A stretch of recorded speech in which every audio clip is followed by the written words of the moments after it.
mas maganda yung tahimik, di ba?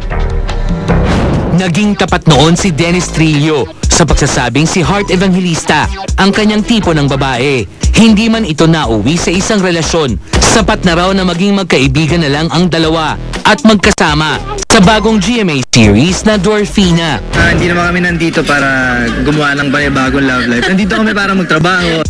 Yes, I'm excited din to work with Dennis kasi nabitin din ako sa Mano po dahil iba din siyang kabatuhan sa linya. He's a very good actor. Kitang-kita na parehong in love ngayon sina Dennis at Heart. Pero sapat na ba ito para maramdaman ng mga manonood ang pag-iibigan ng mga karakter nila sa Dwarfina? Kaya pag pinanood niyo yung Dwarfina, yung nararamdaman naming inspirasyon, nakikita niya doon. Oo, kasi na-experience na namin Oo, yan. alam namin yung Alam na feeling. namin yan. Ano ba ang nakita mo kay Jeneline kaya na-in-love ka na ng ganon? Ano ba? Ano mga qualities?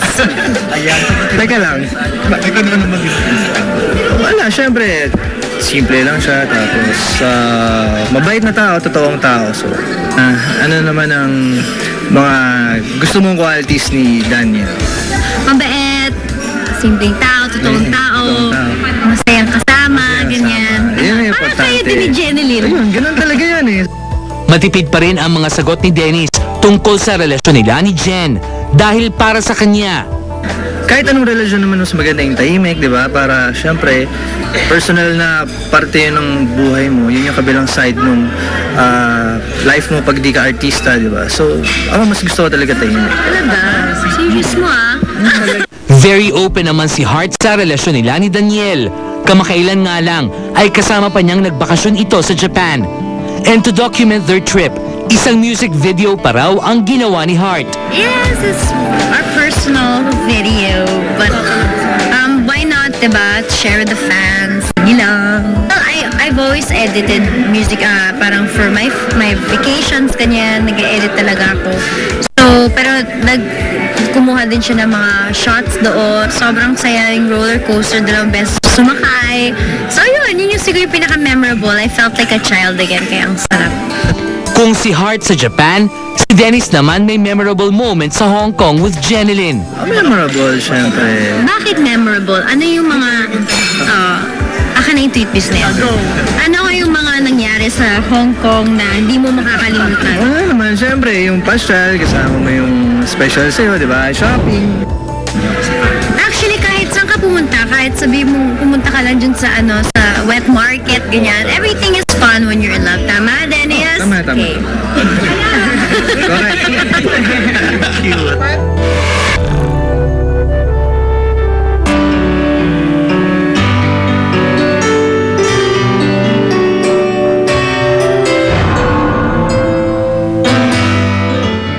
Kailan ba masasabing sapat na ang naibahagi ng isang artista? Isa si Jeneline Mercado sa mga artistang matipid sumagot at minsay mailap pagdating sa mga isyong ibinabato sa kanya. Pero ngayong hapon, sa ika-15 anibersaryo ng Star Talk TX, Jeneline Mercado itatapat sa mga intriga. Relasyon nila ni Dennis Trillo mas lumalalim na nga ba? Little star ni Jeneline na si Alex Jazz, mas napapalapit na nga ba sa ama nitong si Patrick Garcia? Mga tanong at isyong naghihintay ng kasagutan, isa-isang haharapin ngayon ni Jeneline Mercado. Live!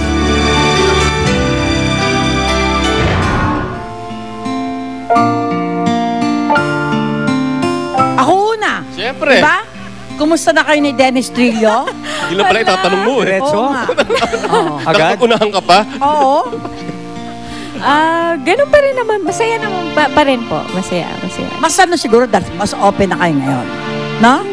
Hindi naman pa rin namin talaga ino-open na. Kasi, di ba, katulad ng sabi niya, mas masarap Ano ba tawag mo dyan? I mean, mas masarap pa rin ng, di ba, mas tahimik na relasyon, na buhay. Yan din nasagot niya kanina off cam ah. Sabi kasi ni Dennis, memorable daw yung Hong Kong vacation nyo.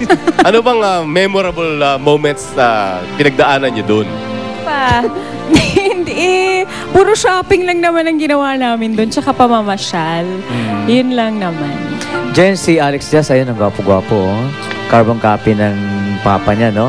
So, kumusta ng relasyon nyo ni, ng mag-amang Patrick at saka si Jazz. Silang dalawa, si Jazz Ngayon at si kasi Patrick. okay na yung communication.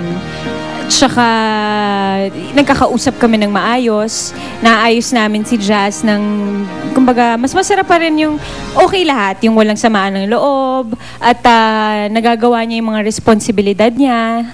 Tapos ako rin. Tapos, di ba, kumbaga sharing kami.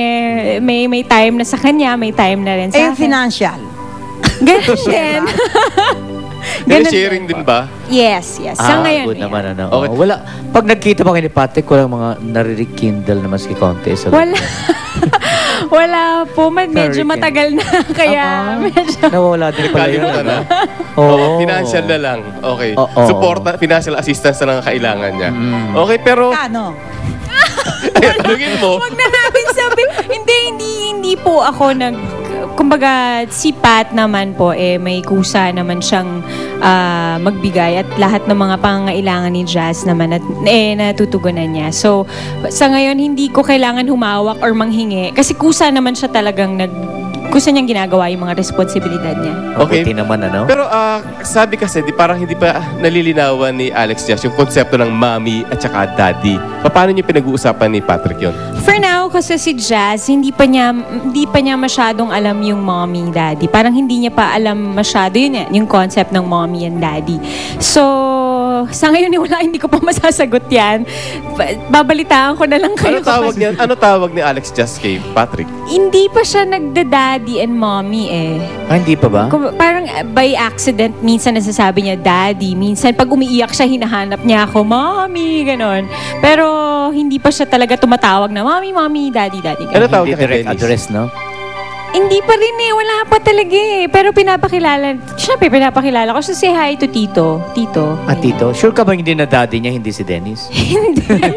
Obvious ba?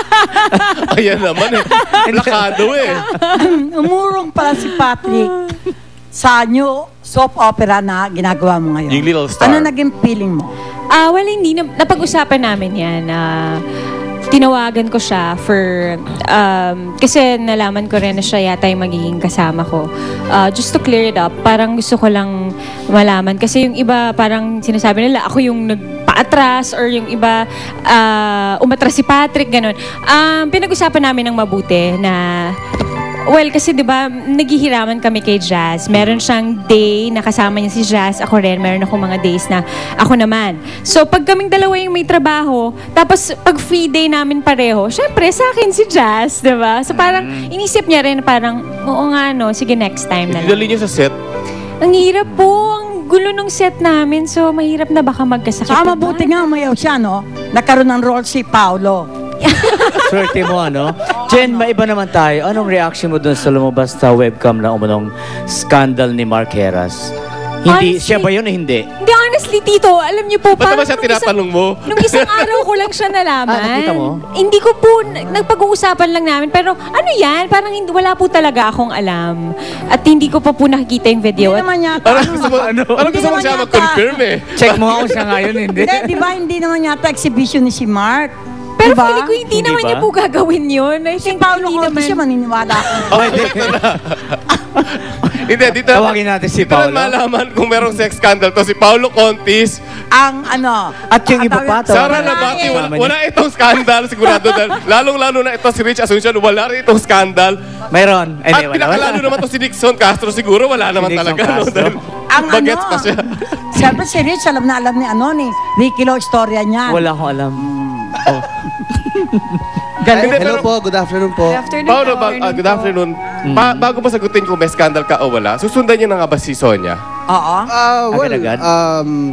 Hindi pa namin ma-confirm kasi. So, at saka ano kasi dito promo nung Little Star, wala akong bayad dito. So, mag-guest ako pag may bayad, saka ako sasagot. sa meaning. Pag may bayad. Tawag talino. So, hindi natin pwedeng itanong kung may scandal ka o wala. Wala talaga. Wala akong ganun. Sasagutin din niya yan pagka ano. Pag may bayad. Doble yun, doble. Okay.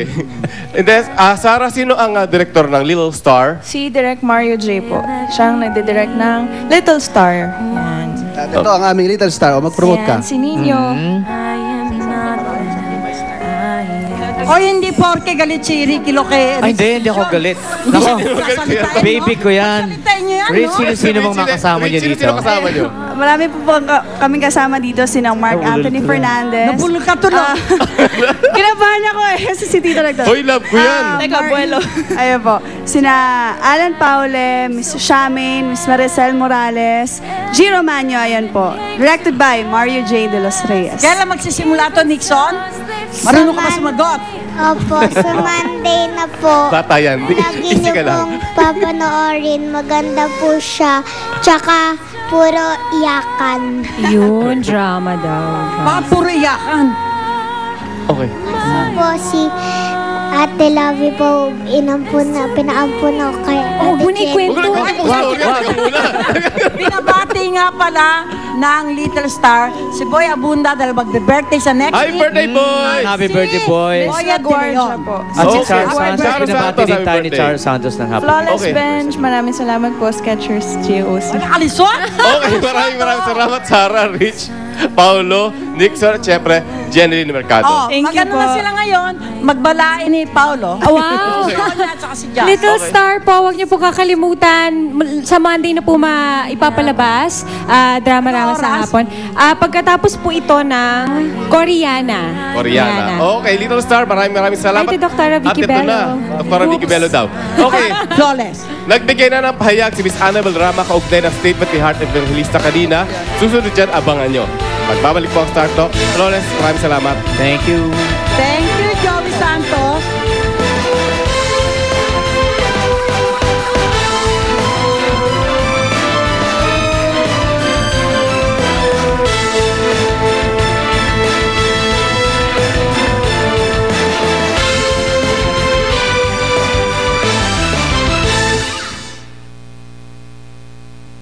Oh, there is